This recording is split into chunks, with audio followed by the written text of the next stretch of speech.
Welcome back to Up the Villa, joined by Justin. How are you, mate? Very good, very good. Looking forward to the new season, as always. Right, let's get stuck into it. Right, yesterday I brought you the rumour of Moussa Diaby to Saudi.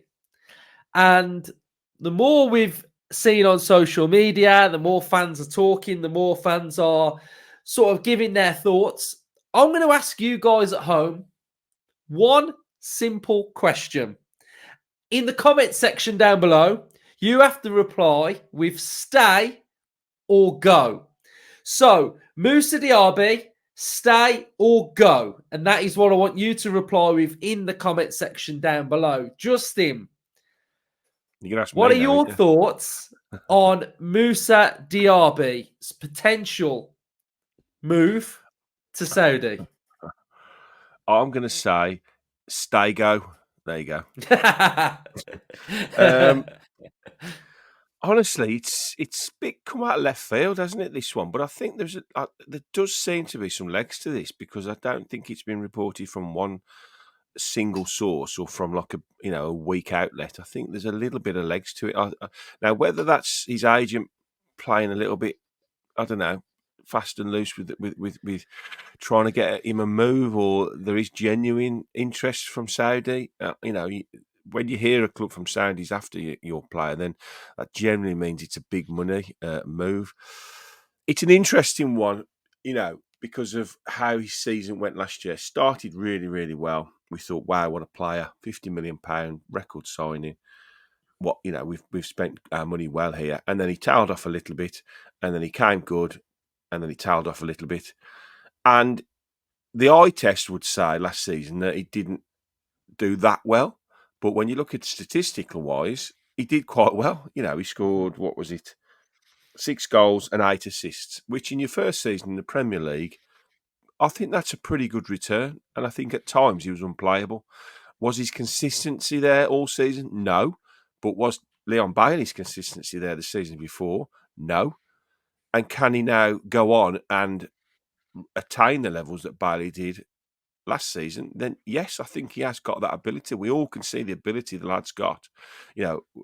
He's incredibly quick. He's really good on the ball, and he's a real goal threat. Now, does this fall into the financials again of where our summer sits? We spent obviously a lot of money on him. We've only had him for a season, so if you're looking at the amortisation over his deal, a 5-year deal, I think he signed 10 million a year. So we've only, let's say, paid off 10 million so far. So we still have 40 million on him.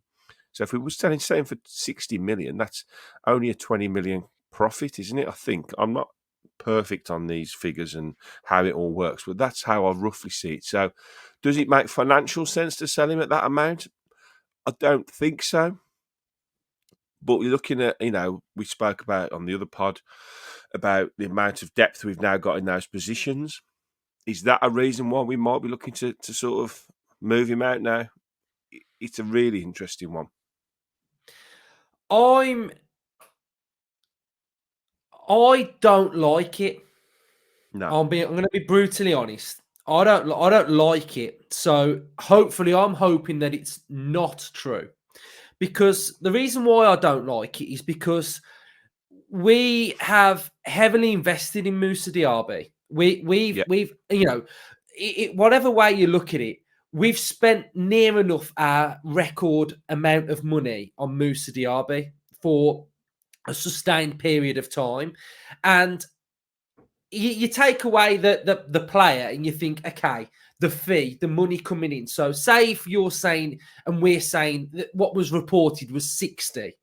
Now that's only around 10 to 12 to 15 million more than what we've paid for him. So financially, okay, on the books, it might look all right, but it's not great, is it?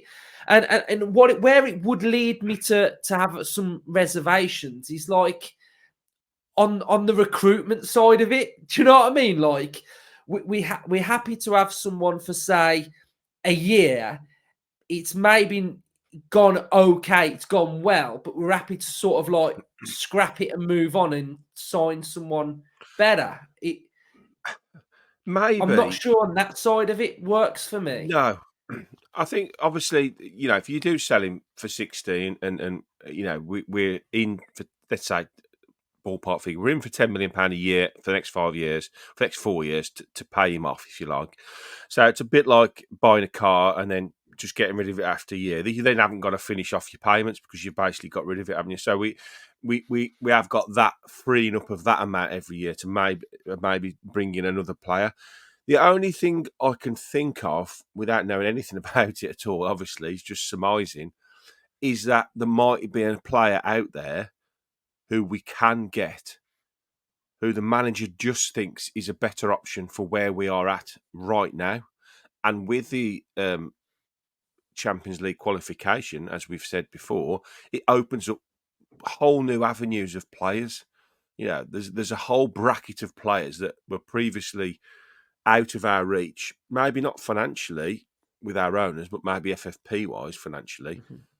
but just solely they wouldn't come to us because of we don't play Champions League football. Now all of a sudden we've got that on our sort of CV, if you like, and a player of a better quality who we couldn't get last season. I'm not, let's say, a Williams from the Spanish team who is a brilliant Euros. We've liked him for a long, long time, and I think we've always accepted he wouldn't come to Villa because he will go and play in the Champions League club. And that still could be the case.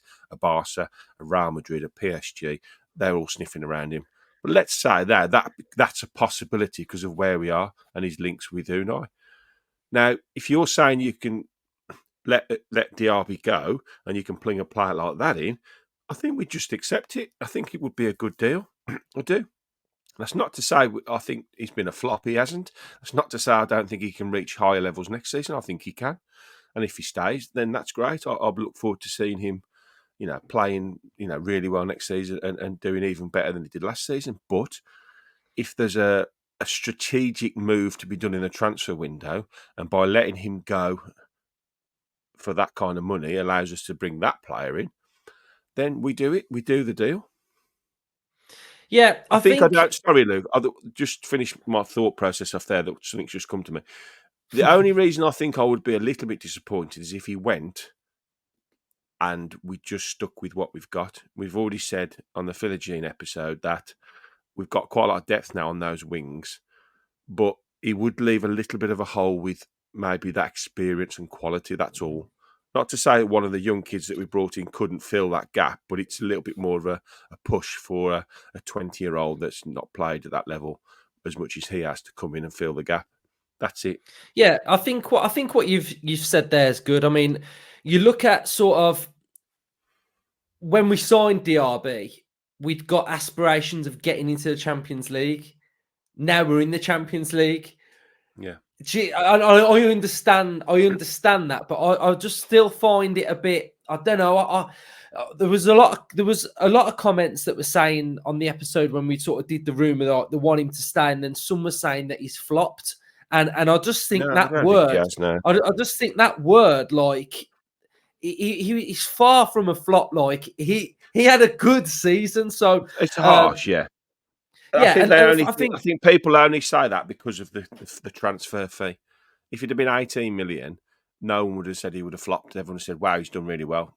So it's just the transfer fee that pushes that narrative onto a player, whether he's had a good season or a bad season. And like you said, if we'd have qualified for the Champions League last season and had £50 million to spend on a player, a winger, then who could we have brought in then? We did well to get Diaby, to be fair, last summer. But that was only because probably we got European football last year that was able to go and get him and Unai Emery, obviously.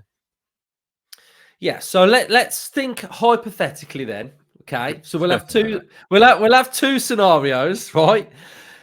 If he goes, what do you think happens if he goes? Because bearing in mind, I'll put another little caveat in there. I still think we need to go big on a central midfielder. So react to that. Yes, I think if it frees up enough money with the way that transfer fees are done over a player's contract, I think that one more big sale would probably allow us to bring 2 top players in. And I think that's where my head is currently at with the rest of the window now. I think we've done really well with the young players, and I think the money we've spent on the squad up to now has been really good. I think we've got value for money with what we've done so far. But I do still think there's a couple of big boys to come in. And I think one more big sale of a player that, whilst we've said had a good season for us, wouldn't be in the bracket of losing a Watkins or a Martinez or a Konsa or a Bailey currently, one of the big 4, you would say, that would probably attract the most money now in the transfer market, and even a Torres or a McGinn or even a Tielemans, who you wouldn't really want to sell at the moment. Losing a Diaby now, when you've got Bailey and, like we've said, another 4 or 5 other good wingers, and McGinn can play that role. If we did do that deal and got a couple of players in to, for that money, I think I'd be okay with it. And I think I'm with you. I think a central midfielder is high up on the list now. Mm-hmm.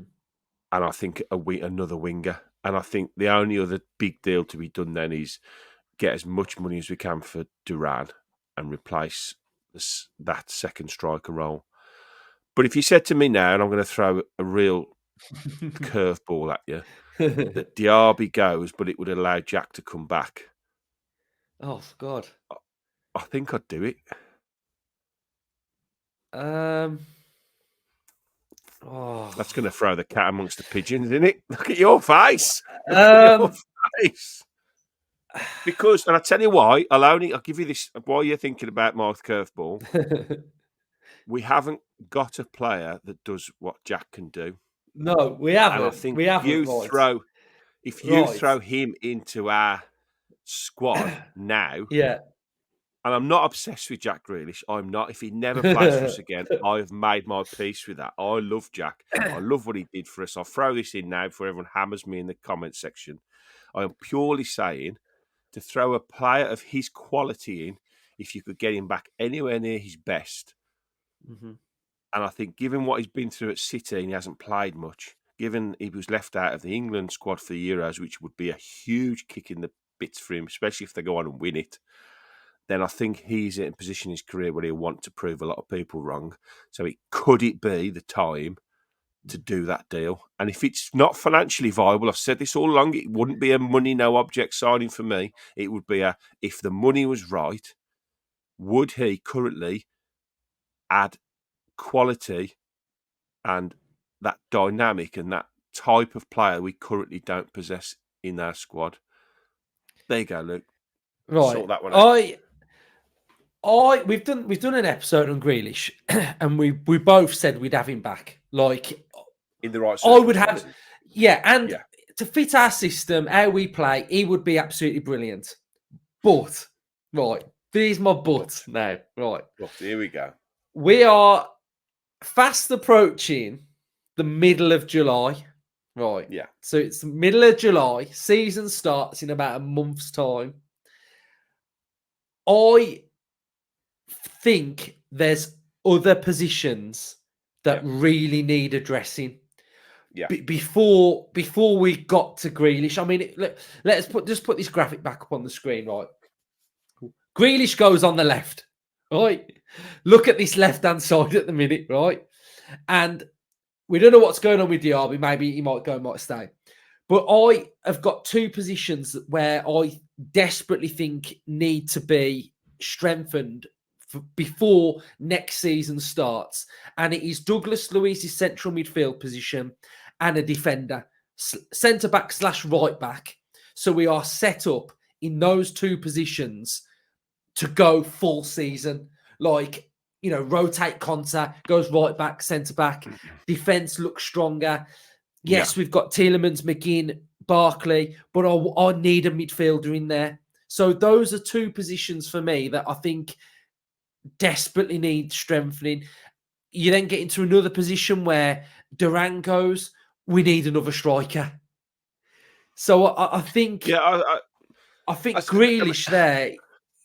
We're I talking don't massive know. hypotheticals. No, I know. I get what you're saying. And I know I've thrown a little bit of a cut, and it was sort of a bit tongue in cheek. But I think he would, if we needed another winger slash attacker, then I think I think he could be available, and it would have to become a serious conversation. I think with the coaching side. But I think if you're looking at players that are still potentially go, I think the three that are, I think Duran is definitely on his way out.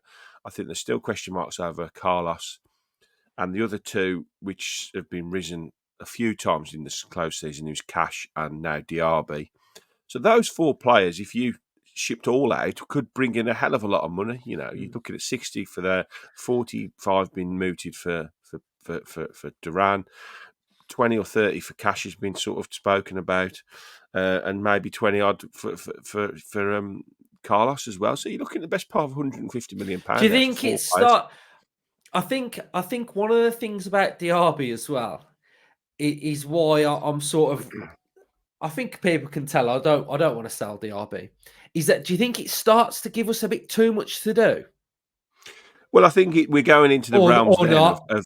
Well, I think we're going into the realms there now, unless there are genuine players that were just ready to come in, and those deals have already been almost ironed out, and we're just having to sort the financials out. Then not only does it give us a lot to do in the transfer window, but it also basically gives us a lot of players to gel back into to a team again. A lot of players. We started the summer thinking that 2 or 3 maybe would be coming in, maybe 4. Now we're sort of approaching with what we're talking about now 6, 7, 8, or 9 players. So yes, the 11 is pretty much untouched with who remains now. It's been a really, really interesting summer. Transfer window has been so interesting, and I think there's still a lot of twists and turns to come yet. Yeah, And it wouldn't I surprise me if those 4 players left. yeah, I do think there are going to be a lot of twists and turns. So, I mean, But basically, all I wanted to know was should Diaby stay or go, and we've chatted probably for about 20 minutes. So, I'm with you. I, I think what and you make a very good point. There's a hierarchy of players that have to come in first to make sure our squad is prepared. And at the moment, we're definitely light in the 6, especially because Kamara's not going to be back, although he does seem to be further ahead than we probably thought. I mean, I know that being on a bike and jogging around doesn't necessarily equate to being match fit, but he does seem to be a bit further ahead. So I think there's definitely a 6/ centre midfielder 8. I think has to be a priority. yeah, Duran goes forward has to be a priority, and then if probably centre half / right back is maybe only if Cash or Carlos goes, and then you just look to replace 1 or 2 of them. So maybe those aren't as pressing unless one of those 2 go. But currently, there's definitely a hole in centre mid, and we all think except that Duran's going. So let's just say there's a hole there as second striker. So those 2 are definite areas. I think the other 3, Diaby, Cash, Carlos, if one of those or 2 of those or all 3 of those go, you look for a direct replacement in those areas. And I think yeah. looking at the way they do their business, there's already probably 3 or 4 options in all of those positions that we could go out and do the deal on. So, I love it. I love it. I love it. I love it. Me too. I love the transfer window. I do. I mean, I love it. I get comments of like, I only pay attention when the ink's dry, and I'm like, oh, And how I get that. boring! No, How it was boring though. in the shirt on the pitch. I get that a lot in Yeah. some group chats. I only care when he's in the shirt on the pitch, and I get it. But it's not everybody's cup of tea. In it, the constant links and drivel that's put on and the in the nose and everything like that. But I think you've just got to just enjoy the ride, ain't you? The players we've Me been linked with too. now 5 years ago, you'd have only dreamed of, wouldn't you? So let's just enjoy it. Yeah, definitely right. Hopefully you've enjoyed it. Get involved in the comment section down below. Up the Villa. Up the Villa.